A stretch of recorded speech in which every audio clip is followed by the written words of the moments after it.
नमस्कार। सब राम भक्तों को राम राम। आज की कथा राम जन्म के बारे में है और इसलिए राम के बारे में जानना जरूरी हो जाता है। तो राम के बारे में तुलसीदास जी जगह जगह पर निर्देश करते हैं।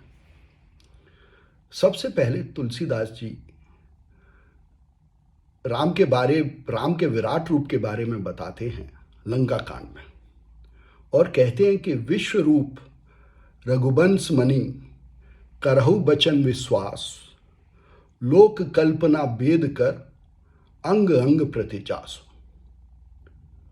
तो इस जगत को राम का विराट रूप बताया। ये समष्टि रूप है राम का। वहीं पर आगे फिर राम का व्यष्टि रूप बताते हुए कहते हैं कि अहंकार शिव, बुद्धि अज, मन शशि चित्त महान, मनुज बास सचराचर राम रूप भगवान।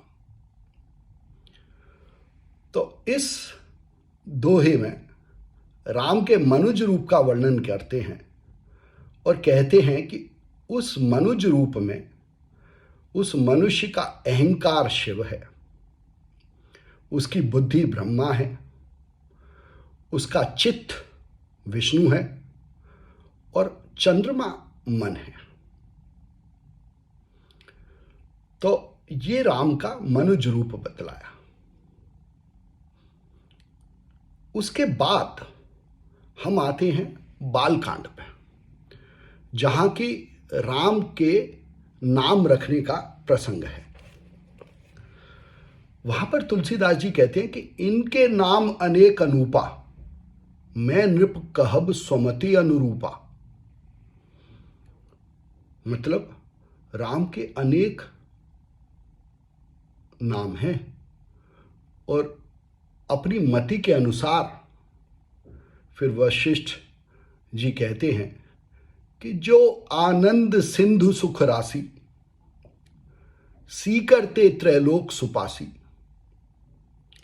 सो सुख धाम राम असनामा, अखिल लोकदायक विश्रामा। मतलब कि एक तो राम आनंद सिंधु हैं, आनंद के महासागर हैं। दूसरा, एक क्षण में उनके अनुभव से तीनों लोकों का ज्ञान हो जाता है। तीसरा, वो विश्राम देने वाले हैं। तो अब ये जानना आवश्यक है कि एक मनुष्य इन अनुभवों का कैसे अनुभूति करे, कब होती है इन क्षणों की अनुभूति। तो सबसे पहले तो इस पर आए कि राम विश्राम देने वाले हैं। मतलब कि जब आप ठहर जाएं जीवन में, तब विश्राम होता है। ठहरने का मतलब क्या? ठहरने का सीधा साधा मतलब है कि आप जो दौड़ भाग में हैं उससे ठहर जाएं। दौड़ भाग कैसी? हम कलयुग में रहते हैं। कलयुग में हम दौड़ते रहते हैं। मतलब कलयुग में एक आने वाला कल है जिसके पीछे या जिससे दूर हम दौड़ते हैं, भागते हैं।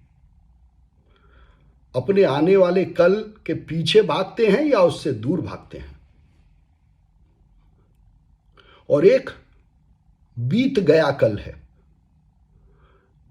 जिससे कि दूर भागते हैं या जिसके पीछे भागते हैं। तो दोनों तरह के कल, एक आने वाला कल, एक बीत गया कल, जब भी हम उन दोनों में होते हैं तो या तो उस कल के पीछे भाग रहे होते हैं या उस कल से दूर भाग रहे होते हैं। और इसकी वजह से विश्राम में नहीं होते हैं। तो अगर हम इन कल के पीछे भागना बंद कर दें तो हम क्षण में स्थित हो जाएंगे, तो हम क्षण में रह पाएंगे, इस क्षण का अनुभव कर पाएंगे। और जब हम इस क्षण में होते हैं तो अनंत की अनुभूति होती है, और अनंत की अनुभूति आनंद देती है। तो अगर आप चाहते हैं कि आप राम को अपने हृदय में, अपने चित्त में अनुभव करें तो थोड़ा ठहर के देखें। आप पाएंगे कि जो रोम रोम में बसने वाले राम की काव्योक्ति है, उसका अनुभव आप अपने चित्त में ही कर पाएंगे, क्योंकि चित्त विष्णु कहा गया है और विष्णु राम का अवतार हैं, या ये कहें कि राम विष्णु का अवतार हैं। तो आप अपने चित्त में जब विश्राम की स्थिति में पहुँचें तो आपको राम की अनुभूति हो सकती है। कोशिश करें। धन्यवाद।